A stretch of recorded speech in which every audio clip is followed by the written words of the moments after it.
doorway and hurling these words at me. "The problem with you, baby doll, is that you think you're special." At which point, he turned on his heels and slammed the door in my face. I'd grown up watching my cousin Alice be physically abused by her boyfriend, and I'd vowed I would never take such treatment.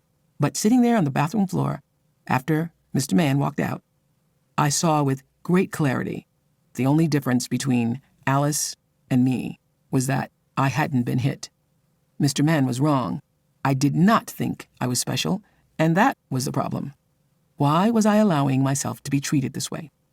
Even with these insights, it took me another year to end the relationship. I kept hoping and praying that things would get better, that he would change. He never did.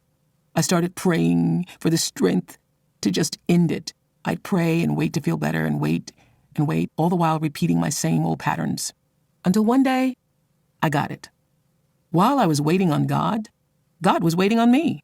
He was waiting on me to make a decision to either pursue the life that was meant for me or to be stifled by the one I was living.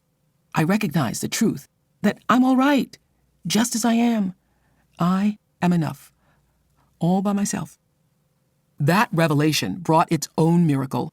Around that time, the call came for me to audition for a talk show in Chicago. If I had stayed entangled in that relationship, my life as I know it would never have happened. What is the truth of your life? It is your duty to know. In order to find out, know that the truth is that which feels right and good and loving. Love doesn't hurt, I've learned in the years since I was 29.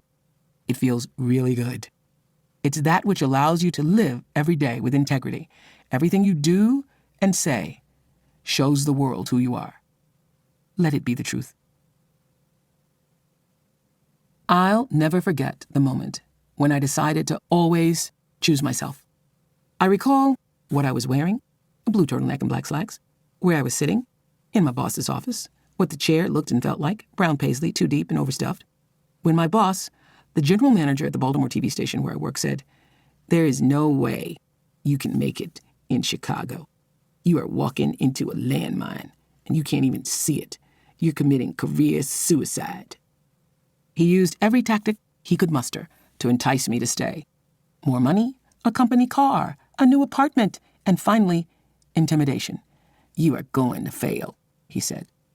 I didn't know if he was right. I didn't have the confidence to believe I could succeed, but somehow I gathered the nerve to say to him before standing up and walking out, "You are right. I may not make it, and I may be walking into landmines. But if they don't kill me, at least I'll keep growing." In that moment, I chose happiness, the lasting happiness that abides with me every day because I decided not to be afraid and to move forward. Staying in Baltimore would have been the safe thing to do. But sitting in my boss's office, I knew that if I let him talk me into staying, it would affect the way I felt about myself forever. I would always wonder what could have been. That one choice changed the trajectory of my life. I live in a state of exhilarated contentment.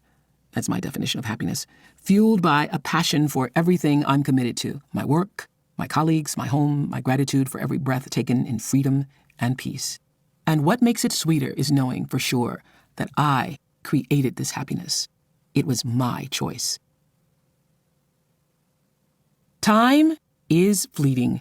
Those of you with children are ever cognizant of this fact because your children keep growing out of and into themselves.